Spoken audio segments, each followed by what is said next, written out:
தொடர் மழையால் பாதிக்கப்பட்ட லாஸ்பட்டி தொகுதி பொதுமக்களுக்கு முதல்வரின் பாராளுமன்ற செயலர் வைத்தியநாதன் எம்எல்ஏ தலைமையில் காலை மற்றும் மதிய உணவு தயார் செய்யப்பட்டு மக்களுக்கு விநியோகம் செய்யப்பட்டது. மேலும் தண்ணீர் சூழ்ந்துள்ள பகுதிகளில் படகு மூலம் சென்று வைத்தியநாதன் எம்எல்ஏ பொதுமக்களை நேரில் சந்தித்து ஆய்வு செய்தார்.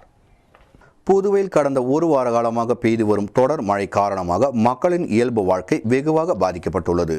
புதுவை லாஸ்பட்டி தொகுதியில் தொடர் மழையால் மக்கள் வீடுகளை விட்டு வெளியேற முடியாத நிலையில் உள்ளனர். தொடர்ந்து அப்பகுதியில் மழையால் பாதிக்கப்பட்ட பகுதிகளை தொகுதி சட்டமன்ற உறுப்பினரும் முதல்வரின் பாராளுமன்ற செயலருமான திரு வைத்தியநாதன் நேரில் சென்று ஆய்வு செய்து மழை நிவாரண உதவிகளையும் வீடுகளை இழந்தவர்களையும் சந்தித்து ஆறுதல் கூறி வருகின்றனர்.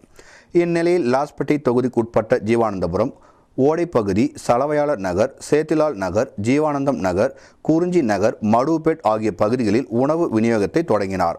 காலை மற்றும் மதியம் என இரு வேளையும் உணவு தயார் செய்யப்பட்டு வேன்களில் அந்தந்த பகுதிகளில் கொண்டு செல்லப்பட்டு மக்களுக்கு வைத்தியநாதன் எம்எல்ஏ உணவு வழங்கினார்.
தொடர்ந்து மழை நீரால் தனித்தீவாக மாறியுள்ள நந்தா நகர் பகுதியில் வருவாய்த்துறை மற்றும் காவல்துறை அதிகாரிகளுடன் முதல்வரின் பாராளுமன்ற செயலர் திரு வைத்தியநாதன் எம்எல்ஏ, கல்யாணசுந்தரம் எம்எல்ஏ ஆகியோர் நேரில் சென்று பார்வையிட்டனர்.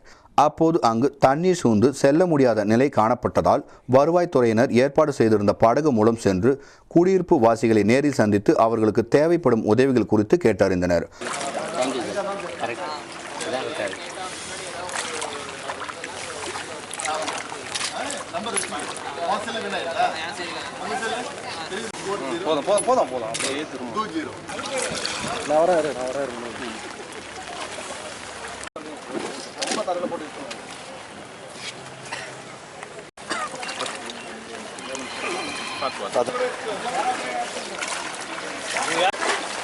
ஸ்கூல்ல தங்க வைப்பாங்களா? நைட்டு வருமா இப்போ தண்ணி? ஸ்கூல்ல வந்து தங்க சொல்லுவாங்க. கருணா கூட வந்துடுறான்.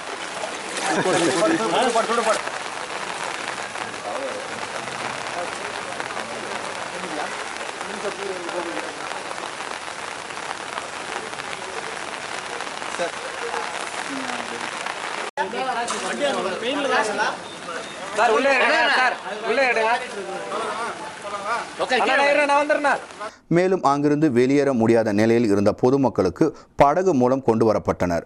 துறை அதிகாரிகள் மற்றும் கட்சி நிர்வாகிகள் அந்த ஆய்வின் போது உடனிருந்தனர்.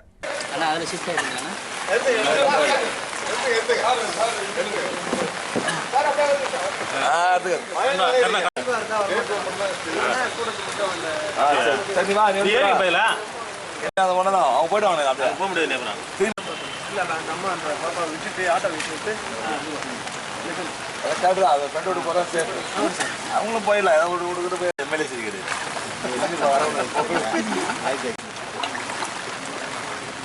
சார். உழவுகள் லைனில் பக்கா சாப்பாடெல்லாம் வந்து பட்டாக்குறை நம்ம அடிமையாக கொடுத்தோம். சாப்பாடு மாவன நகர் எல்லாரும் நதிக்குறவில் 500 சாப்பாடு சொன்னேன். அதுவும் பக்கா பண்ணணும். மற்ற ஏரியா சொன்னால் கரெக்டாக சொல்லுறேன்.